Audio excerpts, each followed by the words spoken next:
Labadiena, UAB vartų pultelis vėl su jumis ir šiandieną norėtume jums parengti apžvalgą pagal gautą kliento užklausą.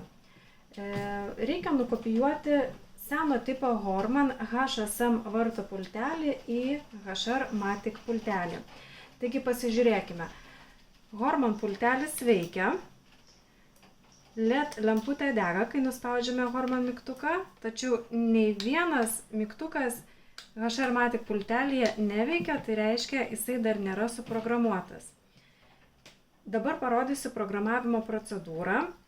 Būtinai atkreipkite dėmesį į tai, kad skubėti nereikia ir atidarykime programavimo režimą.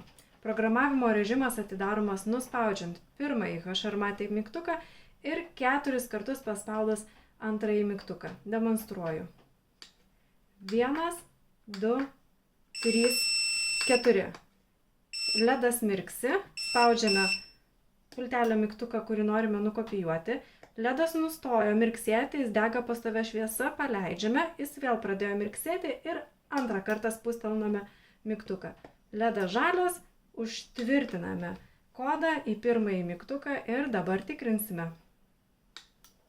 Kaip matote, LEDas pradėjo degti ant mūsų imtuvo, tai reiškia, kad kodas buvo įrašytas į HR-Matic pultelį ir dabar vartai atsidaro.